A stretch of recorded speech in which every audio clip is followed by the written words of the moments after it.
hasta que finalmente en el operativo Jaque Mate, elaborado y llevado a cabo por Juan Manuel Santos, se consiguió en un operativo de leyenda. Yo digo de leyenda en el sentido de que también de tan mítico, quién sabe qué es lo que tiene de realidad la versión que nos han contado, pero fue un operativo de liberación en el que fue presentado como un incuestionable éxito militar de Santos, y ese desde luego fue su plataforma de lanzamiento para la presidencia. Entonces, estas son, detrás de todas estas tramas, sería muy ingenuo pensar que no está la mano de Estados Unidos y que no tiene responsabilidades. Quería nada más agregar una cosita más sobre este tema de cómo Colombia es el reino de la propaganda engañosa, en donde se puede presentar como un éxito algo que verdaderamente es una realidad atroz, y el hecho de que como en México se trata de imitar ese modelito, claro que con muy poco éxito, porque afortunadamente esta es una sociedad bastante más perspicaz y cuestionadora que la colombiana. Pero otro elemento, otra prueba de cómo opera esta propaganda engañosa fue cómo el bombardeo a Sucumbíos, que fue un crimen de lesa humanidad, pero aparte una violación flagrante del derecho internacional, como un ejército de un país bombardea el país vecino sin ninguna causus belli de por medio, como a la larga, después de breves escarceos diplomáticos, gozó de la cobertura, la benevolencia internacionales, pero sobre todo de la benevolencia no solamente de la prensa colombiana, sino de una manera vergonzosa también de la prensa mexicana, que convirtió el caso en un típico momento de criminalización de los victimarios, en donde jamás vimos a los medios mexicanos en su totalidad reclamar el esclarecimiento de las condiciones en las que murieron 4 connacionales, y sí, en cambio, vimos cómo los reporteros se afanaban por descubrir y buscar justificaciones. El penoso seguramente algo habrán hecho, seguramente eran guerrilleros, seguramente, pero qué raro porque estaban ahí como que escribiendo una tesis de teatro, eso no es posible. En fin, todo esta argumentación que estuvo tristemente presente en los medios mexicanos, en vez de un justo reclamo porque se hiciera justicia a estos atentados. Entonces, en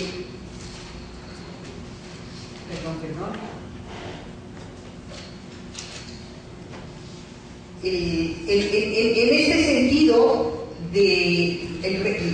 el manejo magistral de la propaganda engañosa, México fue también, yo discrepo con lo que decía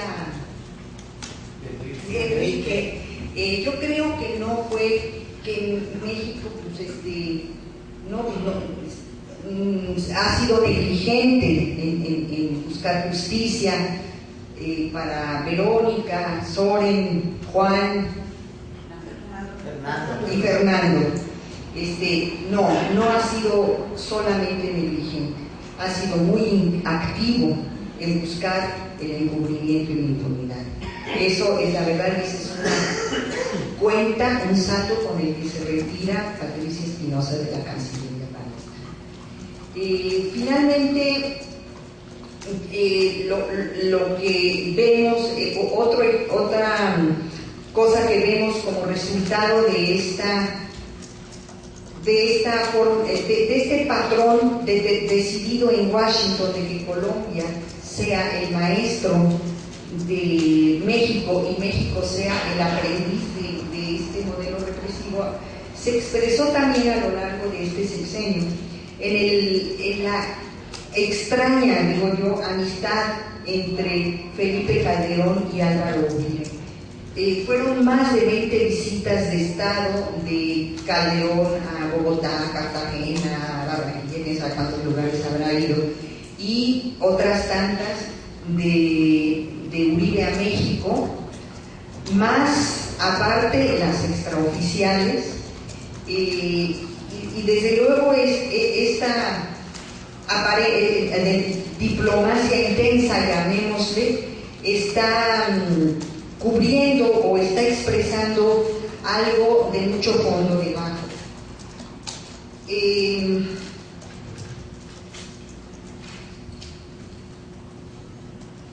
Bueno, y finalmente aterrizo diciendo que la forma como para entender la presencia del general Naranjo en México como asesor primero del gobierno estatal, pequeño laboratorio para ver si hay escándalo o no, y ahora a nivel del gobierno federal en el gobierno priista, en franca violación de la Constitución mexicana, también debemos decir eso, no es otra cosa sino una expresión de este patrón que ha sido diseñado desde Washington para los dos países. Entonces, voy a permitirme hacer una referencia muy rápida de al menos, por lo menos, dos de estos documentos, de estos despachos redactados por William Brownsfield,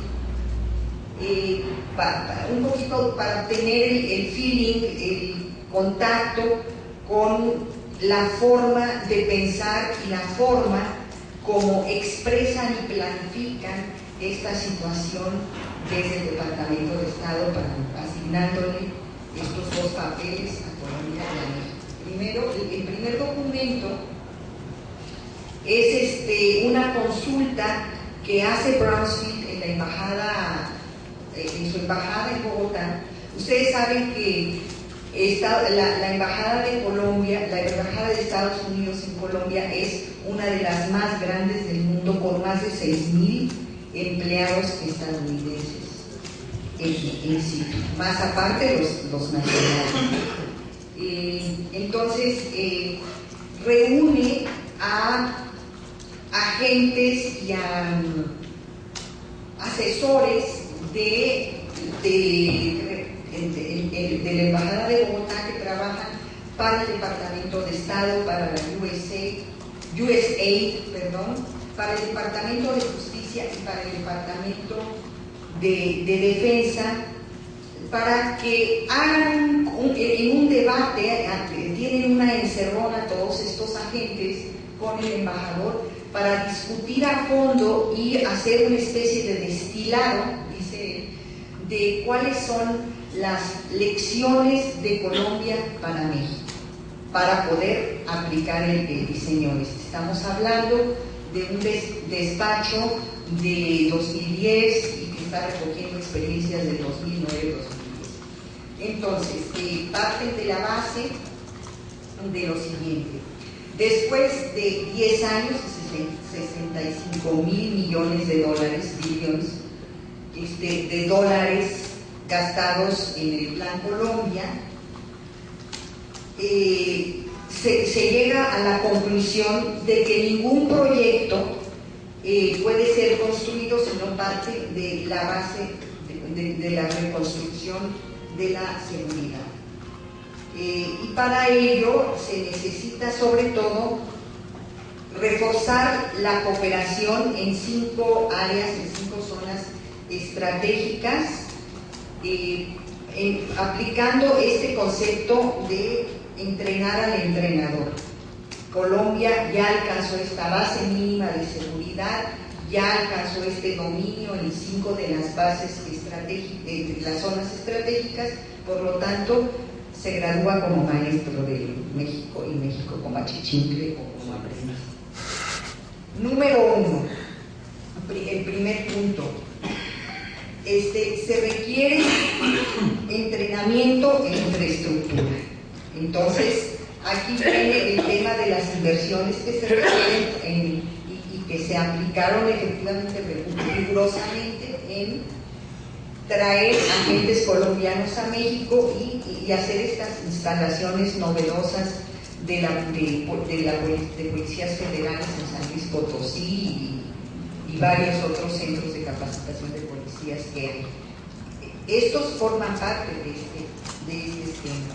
Segundo tema, darle a las fuerzas que van a ser entrenadas una educación, un entrenamiento, ojo con estos términos, sobre derechos humanos, entendidos desde Washington estos derechos humanos, y la aplicación de controles de confianza. Aquí vamos a ver cómo de veras México empieza a ser un aprendiz bastante chambón, ¿no? Porque el control de confianza pues simplemente no han avanzado. Sobre los derechos humanos, y esto sí es textual, dice Brownstein que las violaciones de derechos humanos por parte de los chicos malos y del gobierno son inevitables. Y por lo tanto es muy importante el poder implementar mecanismos de que los militares que violan los derechos humanos, para reducir daños, como una política de control de daños, sean juzgados en el fuero civil, en el fuero común, no en el fuero castrense. Porque el fuero castrense le agrega capas de complejidad a la situación de la violación de los derechos humanos. Entonces, si nosotros vemos que la Suprema Corte de Justicia está dando pasos en este sentido de quitar el fuero castrense, en realidad no es un acto muy soberano, sino que obedece a un patrón que viene de fuera.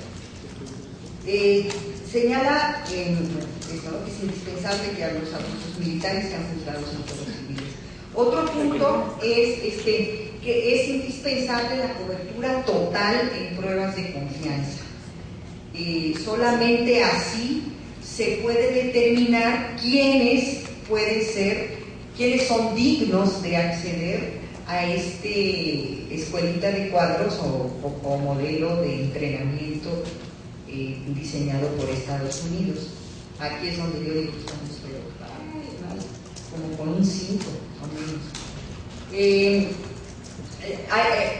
Aquí habla también de la necesidad de implementar los programas de testigos protegidos y protección de jueces y familiares de los jueces.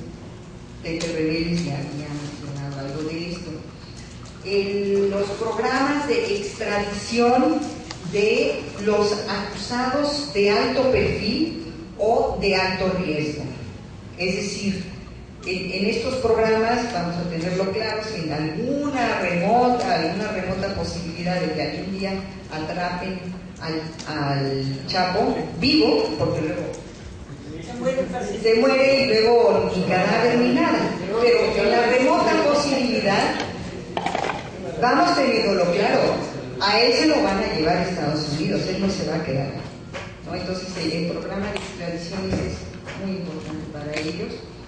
Y pues ya ven, en Colombia no solamente los grandes capos son juzgados en Estados Unidos, sino también los paramilitares son juzgados en Estados Unidos y hasta los guerrilleros.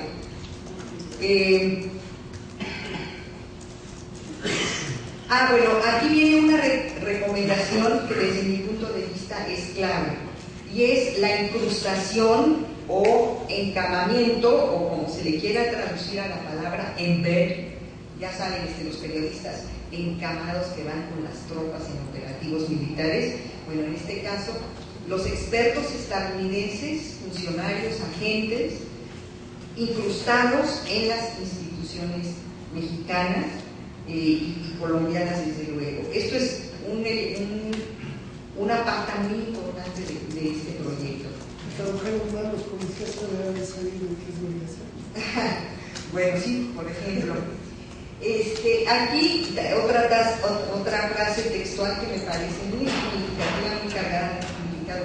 Gobiernos conscientes con los temas de el gobierno de Estados Unidos puede encontrar ciertas resistencias en el caso de gobiernos conscientes con temas de soberanía.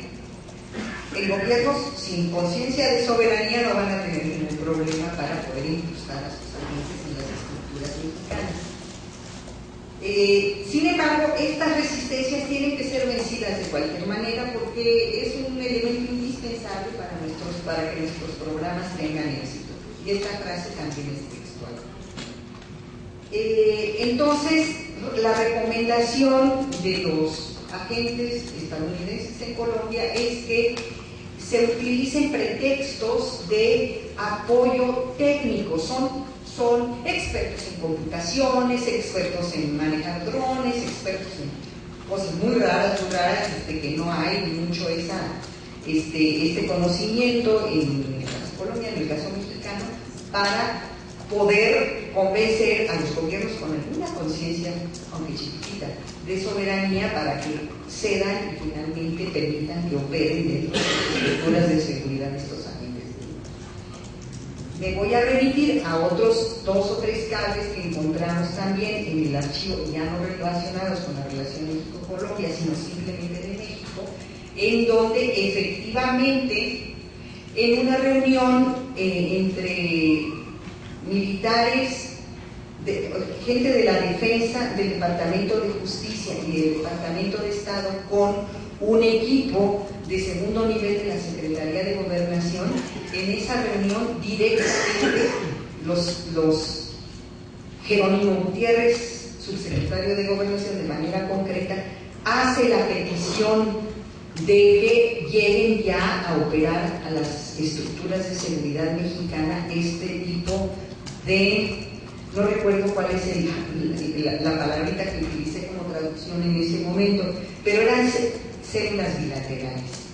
Es decir, se forma una célula bilateral, un gringo y un mexicano, para operar en ciertas áreas de la defensa, de la Marina, de la Secretaría de Seguridad Pública, de la Policía Judicial, etc. Y entonces así operan y tienen éxito el movimiento, ¿no? Entonces, efectivamente, este es otro ejemplo de cómo lo que se aplica en Colombia se replica después en México. Hay otro principio aquí que se recomienda, que es el que se ponga el acento en la cooperación regional. Es decir, Colombia ya tiene las calificaciones necesarias para funcionar como maestro y entrenador, no solamente de México, sino en toda la región. Entonces es muy probable que este tipo de modelos se esté replicando también en otros países, no sé, me imagino Honduras, Guatemala, no extranjero, Chile desde luego. Luego, fundamental, se tiene que compartir inteligencia y contrainteligencia. Este concepto a mí me da muchísima risa, porque se imaginan Estados Unidos compartiendo sus informes de inteligencia con México. No, es una vía en un solo sentido, y es toda la información de inteligencia y contrainteligencia de Colombia, de México, va para Washington, pero de regreso nunca, ¿no? Bueno, así más o menos, tiene mucha lógica mi conclusión. Otra más sería el normalizar el concepto de operaciones conjuntas desde la policía hasta las militares. Ya ven cómo está muy fuerte la presión, porque finalmente el ejército mexicano participa en operaciones militares conjuntas, la Marina ya lo hace, y entonces Estados Unidos está recomendando a los entrenadores colombianos que se les meta en su cabecita a los mexicanos de que eso es normalizar. A mí me llamó mucho la atención este fraseo también en el despacho. Bueno, otros elementos es, una vez que se seleccionan a los capos de los narcotraficantes que han sido detenidos, a los que son claves, a toda la infantería de las organizaciones del crimen organizado, hay que soltarlas porque son muchísimos los presos, les sale muy caro a los gringos tener tantos presos, y hay que buscar la forma de liberarlos y que se reinserten en la sociedad. Este es un concepto de ellos, no sé por qué no lo hacen en su propio país. Luego la integración y reconstrucción del tejido social en las comunidades que estuvieron en conflicto armado. Y el elemento, una vez que Estados Unidos impuso su modelo en Colombia, llega el momento de renacionalizar. O sea, son tan buenos los alumnos que ya pueden caminar por cuenta propia, ya pueden ser autónomos, entonces se puede dar el tiempo de renacionalizar todas sus estructuras de seguridad que ya operan con los agentes encamados, etc. Y finalmente, todo cuesta y Estados Unidos tiene que proporcionar los recursos para la infraestructura, las armas y el personal.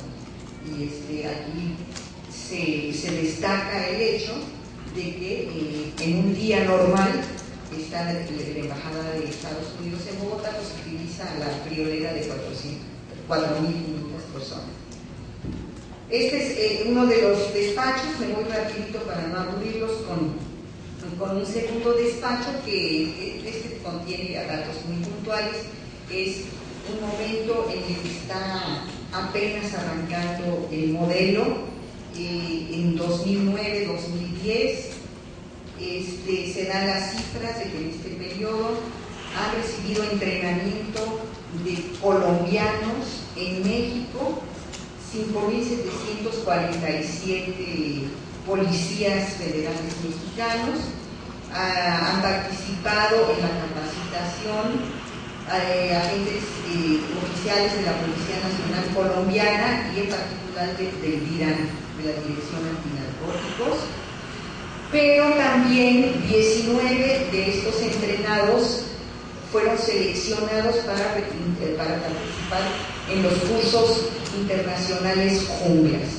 Y aquí empieza otro elemento bastante enigmático de esta cooperación, porque ¿cuál es el interés del gobierno de Estados Unidos y del gobierno colombiano de que México capacite a sus policías y a sus militares en lucha contra el insurgente? Pero de esta élite de 5.747 policías que egresaron del primer curso, seleccionan a 19 que los mandaron un año. Junglas es la unidad de élite, más élite de América Latina. Entre sus éxitos estuvo la operación de esta liberación de Ingrid Betancourt y los 3 gringos, la famosa Jaque Mate, ¿no? Este tipo de unidades muy, muy especializadas. ¿Qué entrenamiento en qué reciben los mexicanos de los colombianos y los colombianos de los estadounidenses? En inteligencia e investigación antiterrorista. Esta es otra pregunta: ¿por qué antinarcóticos y policía comunitaria? En este contexto recibieron una petición de la Secretaría de Seguridad Pública. García Luna pidió poder mandar cada año por lo menos a 4 de sus muchachos a tomar el curso de Junglas. Esto aparte de la cantidad de militares, ¿no? Son de la policía, porque ya para entre el 2000 y el 2011 ya eran cientos, dice el cable, de soldados mexicanos entrenados en Junglas, y cientos de policías, o sea, 5.000 fueron entrenados en México, pero había ya cientos de policías mexicanos que fueron a Bogotá, a las instalaciones de la Policía Nacional Colombiana, a tomar estos cursos.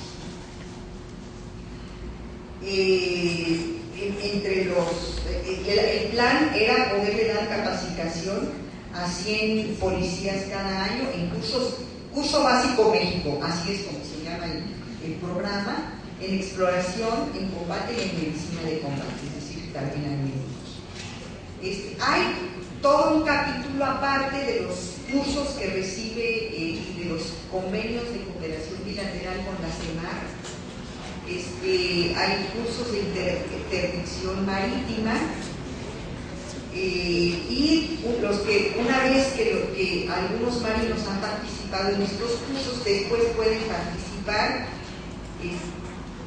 Después de esto, Colombia puede participar y albergar también los cursos internacionales que imparte la Guardia Costera de Estados Unidos. En ese sentido ya hay, como ya les decía, esto realmente no es tan secreto, de vez en cuando aparecen pequeñas noticias de la forma como la Marina Armada Mexicana ya participa en operativos conjuntos, y hay operativos muy concretos en donde operan Marina Colombiana, Marina Mexicana y el Southern Command de Estados Unidos.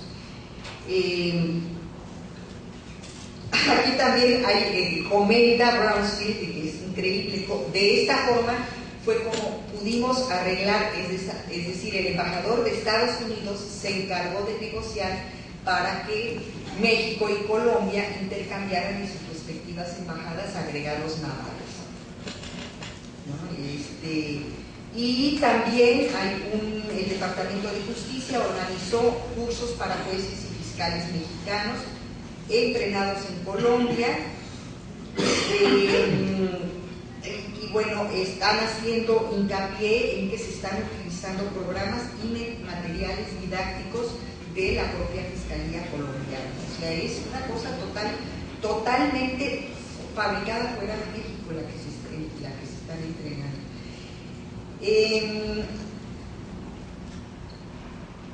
Bueno, y aquí también viene como el Departamento de Justicia planea implementar programas para que los elementos de los jueces y gente involucrada en procuración de justicia de México que vayan a tomar estos cursos también se capaciten en los temas y las legislaciones de las extradiciones, es decir, capacitarlos y ablandarlos para que estas extradiciones sean fáciles. Entonces, este es otro de los cables, y como hay por lo menos media docena más de textos de este embajador que van revelando en estos despachos que son su trabajo burocrático cotidiano, van informándole al Departamento de Estado, al Consejo de Seguridad Nacional, qué es lo que se está haciendo desde Colombia para que México aprenda la lección. Y esto era lo que para compartir. Gracias.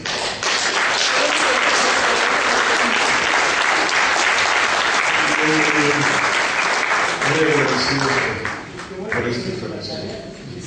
Sí, claro, aunque nos debe la tarea. Pero ha aportado algo muy significativo. Yo recuerdo una notita muy chiquita que decían de un piloto mexicano muerto en Colombia, pero en el entrenamiento precisamente. Sí. Bueno, pues continuando, vamos a darle la palabra a Adrián Ramírez para poder pues un poquito concluir. Como ustedes saben, también antes de esta mesa redonda iniciamos una campaña de firmas para rechazar a Óscar Naranjo. Y bueno, pero vamos a darle la palabra a Adrián. Ya los estragos larvados pero agudizados gravemente durante este decenio, en esta decena luctuosa de una delincuencia organizada. Y sí, efectivamente existe la delincuencia organizada, pero hay la responsabilidad de Estados Unidos, de Israel y de México para organizar esa delincuencia, para armarla, para dotarla de pertrechos, para dotarla de técnicas incluso de guerra, y sobre todo para facilitarles los medios para el lavado de dinero. Dos operativos muy importantes, uno durante George Bush y el otro durante Obama. El primero, receptor abierto; el segundo, rápido y furioso. Entonces, sí, efectivamente esa delincuencia es organizada, la ha organizado el Estado mexicano.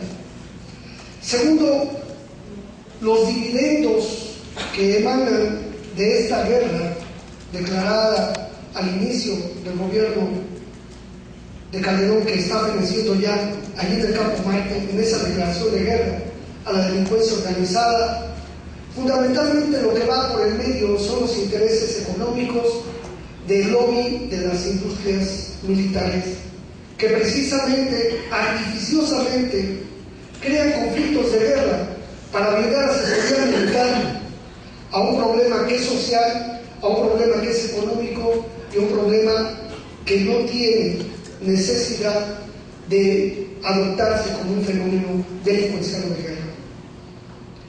El otro aspecto es la injerencia directa, como ya se ha venido demostrando, pero ya no es necesario ni siquiera Wikileaks.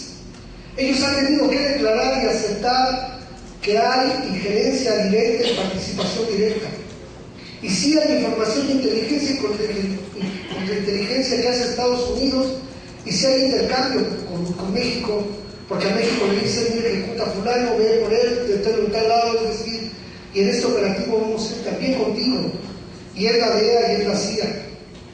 Y hoy esos dos agregados de la Embajada de Estados Unidos, que ya se les está olvidando que son agentes de la CIA, que fueron atacados en Tres Marías, pues son agentes de la CIA en acciones directas en ese proceso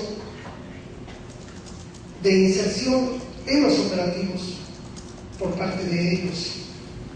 Es también este show mediático que hemos estado viviendo con esas campañas, como Genaro García Luna inició e inauguró su mandato al frente de la Policía Federal, y que tantos estragos también nos ha causado, porque es un fraude policial cuando se nos hace creer que se está deteniendo a personas cuando son realmente shows o son detenciones concertadas de esta manera. La guerra que hoy padecemos, la tercera tesis importante, es que vivimos la crisis humanitaria más grave en la historia reciente de México después de la revolución de 1810. O sea, es una situación gravísima, es una crisis humanitaria sin ningún paralelo en nuestro país, y que ha causado ya cerca de 100.000 víctimas humanas, alrededor de 15.000 desaparecidos, miles de personas torturadas y casi 300.000 personas que están abarrotando en las cárceles de nuestro país en un gran negocio que ni nos previene los delitos, ni nos da seguridad, ni ayuda en mayor cosa a nuestra situación. El otro elemento contextual que es importante señalar era lo que ya se había mencionado, este combate sistemático en contra de las FARC y el proceso de aniquilamiento. Pero antes de pasar a esa parte, sí quiero señalar que la cooperación con Colombia data de mucho tiempo atrás, y que, por ejemplo, cuando este grupo México Unido contra la Delincuencia hacía sus señalamientos de cómo se había generado el secuestro en México y se había incrementado, acusaba a los grupos insurgentes de que con su ejemplo, por el alto impacto que tenían los secuestros y por los altos dividendos que obtenían, eran los responsables de que este fenómeno se replicara. Contrariamente a eso, la génesis del fenómeno del secuestro y su gravedad que vivimos, que hoy a cualquier persona por unos cuantos pesos de secuestro no le quita la vida sobre este tipo de extorsiones, no podemos perder de vista la cooperación de la Unidad Antisecuestros de Colombia en la colaboración, cuando menos en el estado de Morelos, en tiempos de Emilia Sagua y de Carrillo Olea, cuando se descubre ahí unos policías de la Unidad Antisecuestros, entrenados por colombianos, que trataban de deshacerse de un cadáver en la autopista ahí en Cuernavaca. Es decir, esta situación tan grave que hoy permea, y nosotros lo vemos cuando vamos a la Procuraduría General de la República a pedir informes sobre la investigación de la averiguación previa que hay en contra de los responsables de la masacre de Sucumbíos, de ese operativo Fénix, vemos la pasmosidad con la que se actúa y la celeridad con la que se actúa en el otro sentido, a tratar de criminalizar a los muchachos, vinculándolos a situaciones que en nuestro país no hubo ningún antecedente de ellos que estuvieran cometiendo ningún acto delictivo o delictuoso, a pesar de que durante varios años previos a su ejecución ahí en Sucumbíos, ya los grupos de apoyo a Colombia estaban siendo criminalizados y estaban siendo investigados de manera bilateral por México y por el Estado colombiano. La injerencia directa en acciones de inteligencia en México por parte de Colombia está también bien documentada en los archivos que existen en las propias cortes en Colombia con relación a la manera en que el DAS actúa y genera sus operativos. La desconfidencialización de cerca de 1 millón de documentos en los diferentes juicios que se han tenido en contra de militares de alto rango por violaciones graves a los derechos humanos dan cuenta de ello. Y tenemos que señalar hoy también que en el operativo Fénix los jueces de Colombia han determinado que las pruebas que emanan de ese operativo son ilícitas porque no respetaron las normas internas del Estado colombiano ni los tratados de colaboración con Ecuador para que fueran el Ministerio Público y la Procuraduría quienes se ocuparan de preservar, de recibir las pruebas y de hacer las investigaciones, y que fue la Policía Nacional Colombiana y el Ejército Colombiano quienes hicieron todo ese sembrado o esa manipulación de las pruebas, y hoy estamos en este caso de orden internacional. El otro aspecto importante también que tenemos que mencionar es que en estos operativos la injerencia de Israel es también muy importante, y que varios de las ejecuciones que se dieron en Colombia tienen el mismo sello de estas llamadas acciones quirúrgicas que podemos ver en Palestina en meses anteriores, y ahora nuevamente lo estamos viendo. También es necesario cómo demostrar esta sistematicidad de los crímenes de la ejecución extrajudicial como norma del Estado colombiano para poderlos tipificar como delitos contra la humanidad. En este contexto en el que la guerra deja grandes dividendos, en el que no se combate el secreto bancario, no se combaten conductas que generan grandes ganancias, y sin embargo se determina de manera ad hoc un sistema que define qué es un delito y qué no lo es, y esto hace que de ahí vivamos situaciones tan graves, por ejemplo, que las personas que pasan indocumentadas por nuestro país sean fácil presa de los grupos delincuenciales vinculados con las instancias oficiales del gobierno. Podía ser resuelta sencillamente con un visado y con rutas seguras para que no tuvieran que recurrir a la bestia o a lo que se someten durante su tránsito por nuestro país.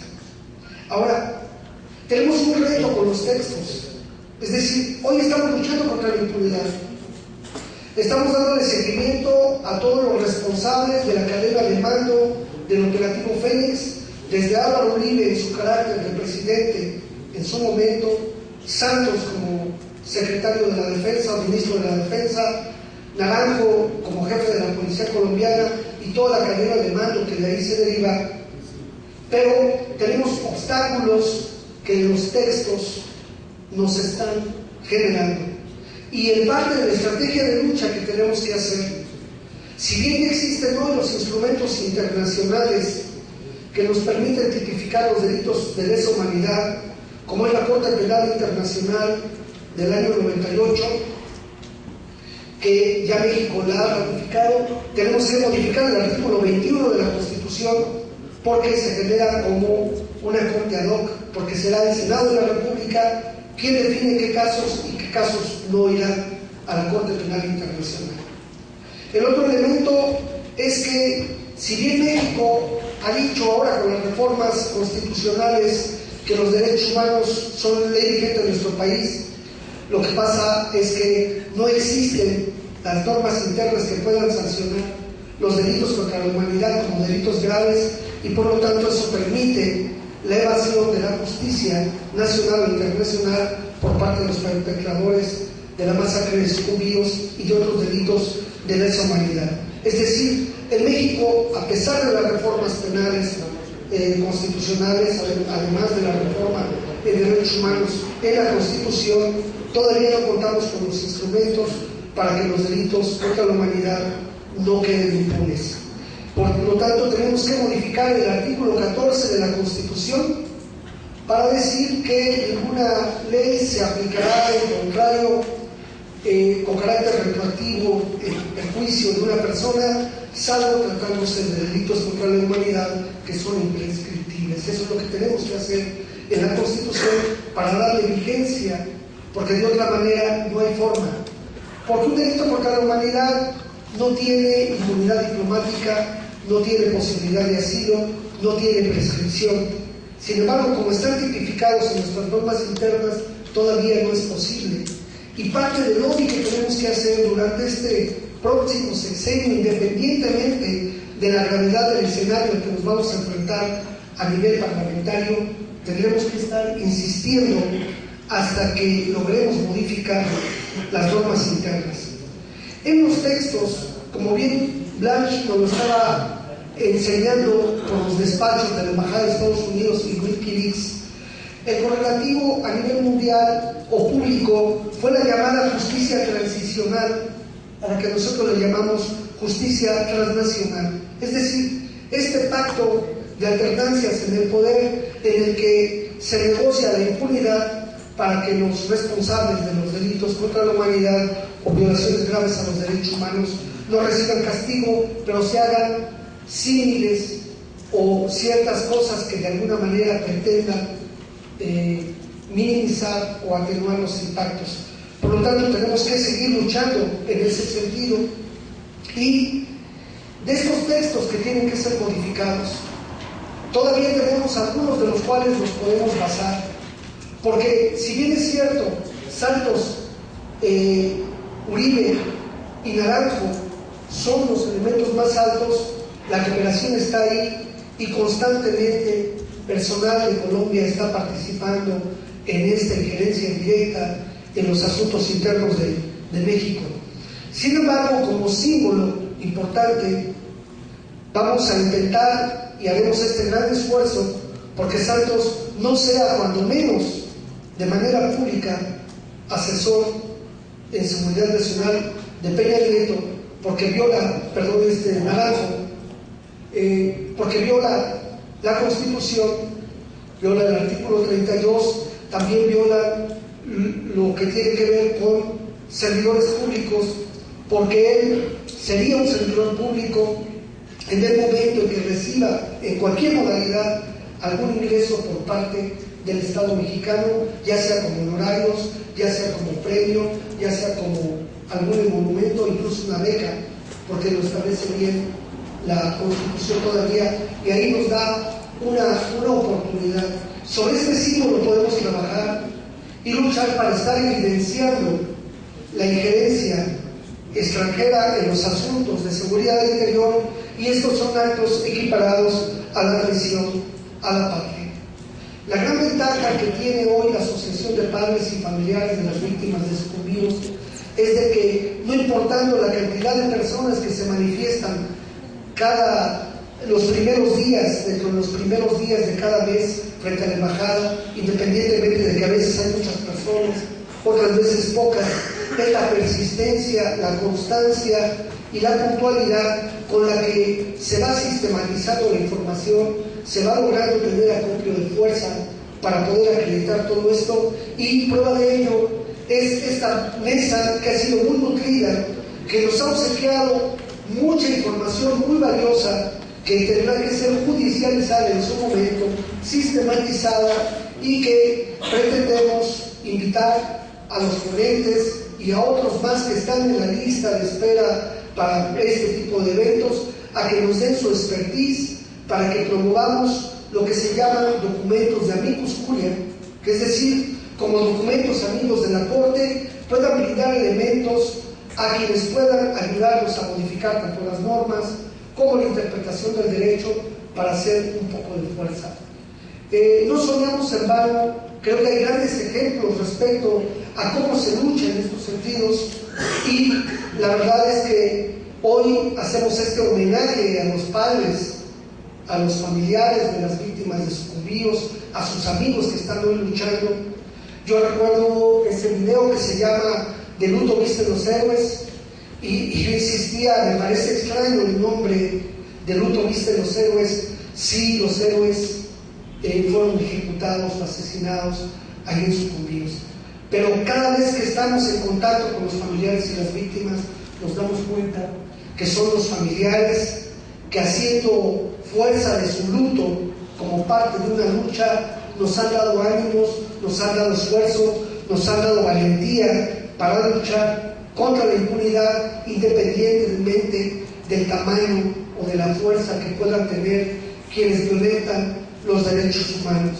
Tenemos la certeza, la convicción y la seguridad, porque así nos lo han hecho saber las madres de la Plaza de Mayo, porque así también nos lo han hecho saber con su praxis los del Comité 68, porque así nos lo han hecho saber las madres y los familiares de los detenidos desaparecidos en México de la década de los 70s y 80s, y hoy este movimiento nacional de víctimas que se genera en torno a los daños colaterales de la guerra de Calderón. Creo que tenemos elementos suficientes y la convicción importante. En la acción, les invitamos primero a que sigan ampliando y apoyando con la campaña de firmas. Son símbolos también de las formas de expresión de nuestra lucha. Sigamos ampliando las firmas y hagamos el acompañamiento para lograr de parte del Congreso de la República el repudio como persona no grata a Óscar Naranjo Trujillo, y que se le niegue el cargo, cuando menos de derecho, como asesor en seguridad nacional. No nos chupamos el dedo, sabemos perfectamente que, por ejemplo, Mario Arturo Acosta Chaparro quedó como general de retiro, y sin embargo siguió trabajando con el Estado mexicano, y esto lo supimos cuando se dio el caso de Fernández de Ceballos, pero él ya no estaba aparentemente en activo.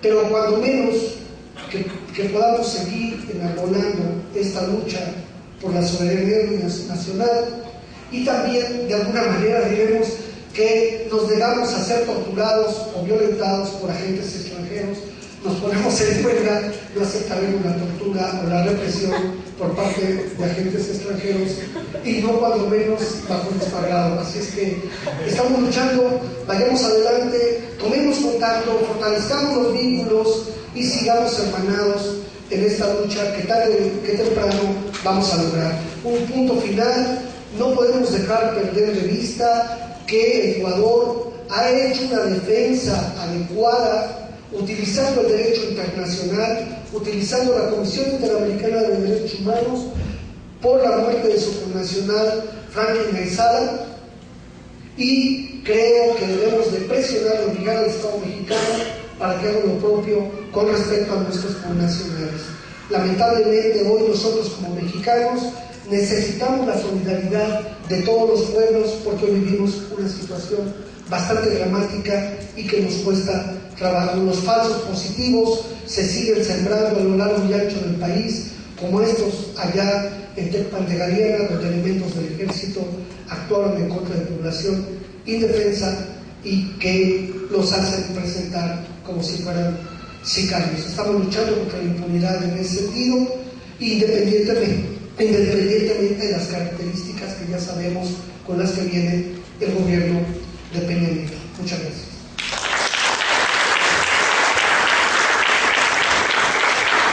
Muchas gracias, señor, por sus palabras y estas conclusiones a las que estamos llegando en esta mesa redonda.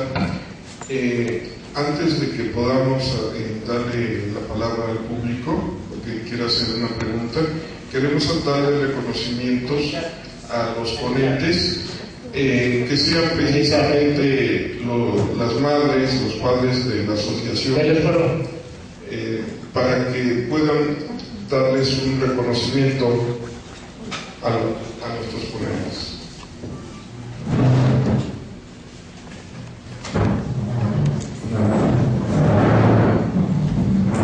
Maestro José Reveles, por favor. Sí, por favor.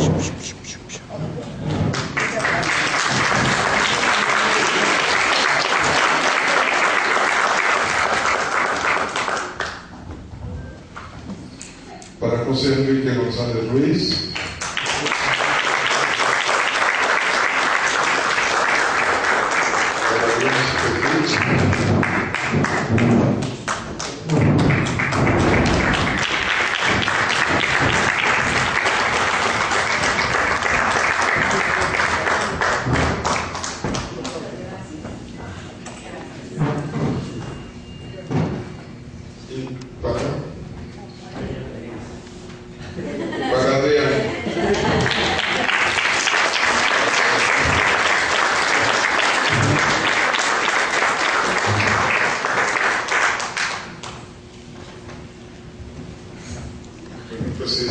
Nuestro agradecimiento por esa solidaridad que siempre hemos tenido de ellos desde hace más de 4 años y que pues, lo hemos sentido así como una amistad, como una hermandad que a veces nos conmueve mucho, y esta no es la excepción.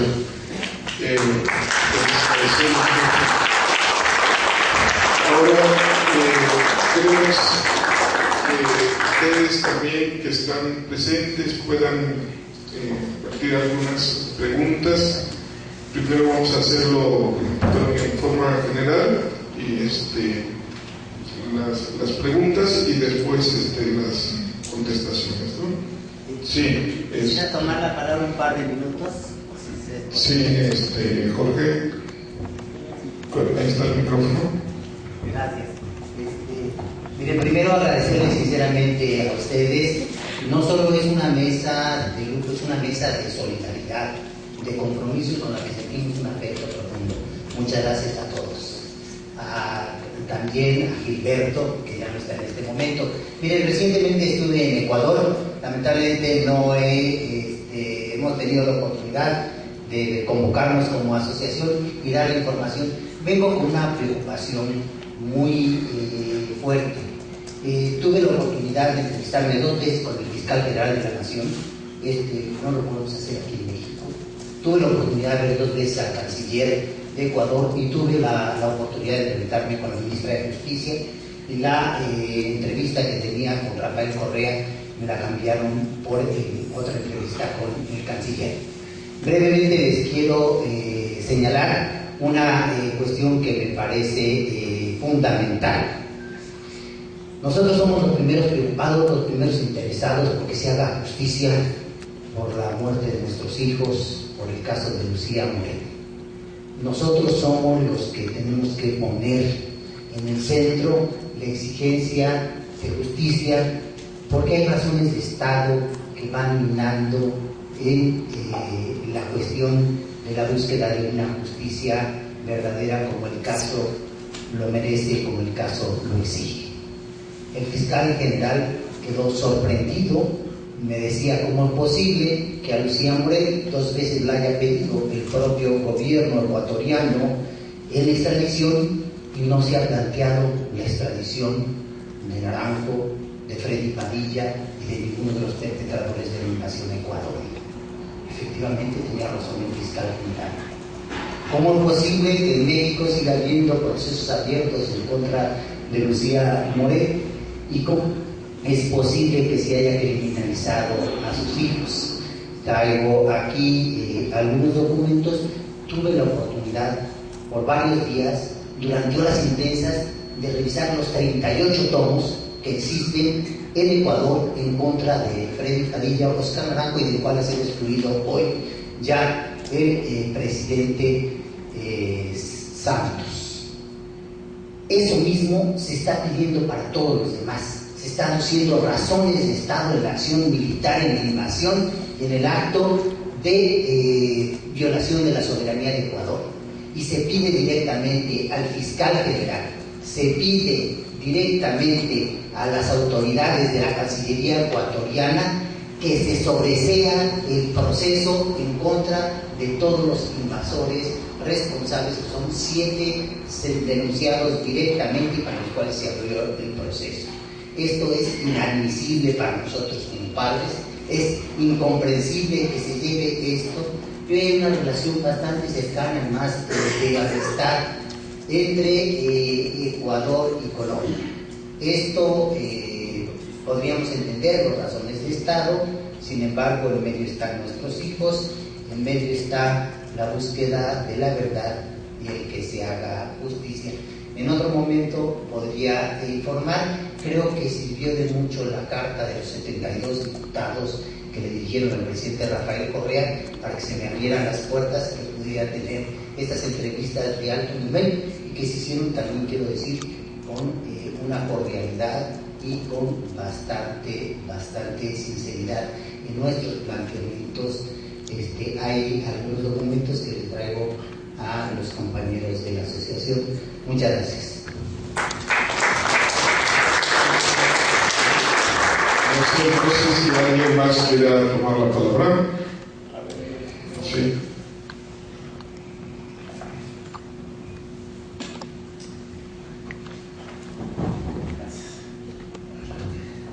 Bueno, mi nombre es Ricardo Pedraza. Mi pregunta iba a ser en el sentido de que Colombia y México es la yunta perfecta del Pentágono, pero con las explicaciones magníficas que nos dieron los exponentes, me quedó bien claro, ya no hay necesidad de preguntarlo. Gracias.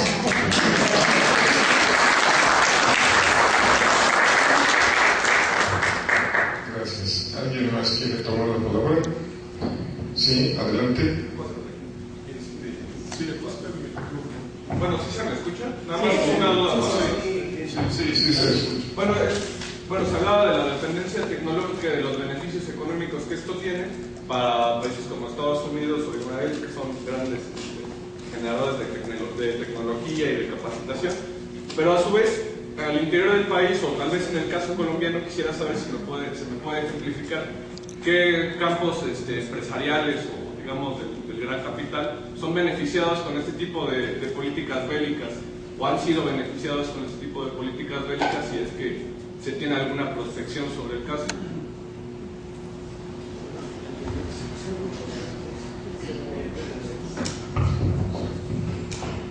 Bueno, yo no podría profundizar en la pregunta específica que está haciendo, no estaba tomando acá, viendo la palabra. Yo lo que te puedo decir es que hay fenómenos muy parecidos entre lo que es la delincuencia organizada colombiana y la mexicana, y muchas diferencias.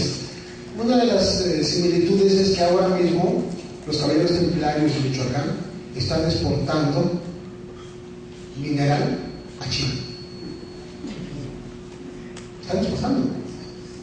Y también se vio en el caso del hijo de Humberto Moreira, como el propio Moreira, bueno, en este país donde no pasa nada, donde uno puede falsificar préstamos, papeles para pedir 1.000 millones de pesos de préstamos para un gobierno estatal, 2 préstamos de 1.000 millones, o puede uno falsificar placas en las camionetas del consorcio televisivo y no pasa nada, ¿no? Pero bueno, entonces el caso Moreira se vio, porque lo dijo, que la delincuencia organizada es la que está extrayendo carbón en Coahuila y vendiéndose a las empresas que a su vez se lo dan a la CFE. Lo dijo Moreira, no lo dijo ningún loco desatado de izquierda, subversivo, ¿no? El escribo del Pino, el gobernador de Coahuila. Entonces yo digo que cuando me tocó estar allá hace un par de años, se mencionaba cómo la delincuencia organizada se había autorregulado la violencia. Ojo, o sea, no es un triunfo de los regímenes de Uribe o de Santos, sino hay una autorregulación de la violencia porque no les conviene tanta violencia. Yo creo que eso va a empezar a pasar en México, ¿sí? Y entonces va a decir que Peña Nieto pactó con ellos, porque yo no sé si lo pactaron o no. Lo que estoy diciendo es que va a haber una autorregulación, mundialmente necesario, y justamente me estaban diciendo allá dos expertos que estaban en la mesa que una de las áreas en donde ellos estaban incursionando era el área minera. Y como ustedes saben, el publicó a otro grupo de la jornada, en México ya se les concesionó, ¿qué tanto por ciento del territorio mexicano? Millones de hectáreas a las mineras, en estos gobiernos panistas justamente. Entonces ahí estamos viendo la combinación de narco, economía, gobierno, como dijo Adrián al principio, ¿no? El narcoestado policíaco militar. Entonces yo creo que hay muchos negocios que se benefician, aunque los beneficiarios directos son las empresas transnacionales que vienen asociadas al Plan Colombia y a la Iniciativa Mérida. Hay beneficios colaterales para algunas empresas mexicanas, no demasiadas, ¿eh? Ellos traen su propio negocio y es dinero de ellos y vienen a usar al país como pretexto para sus guerras. Es lo que veo.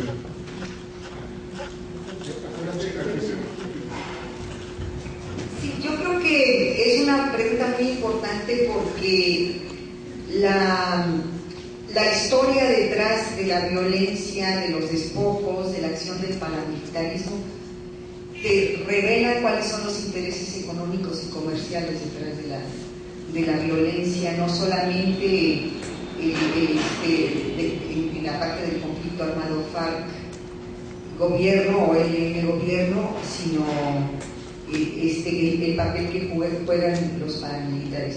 Un poco de manera muy esquemática, el paramilitarismo surge como las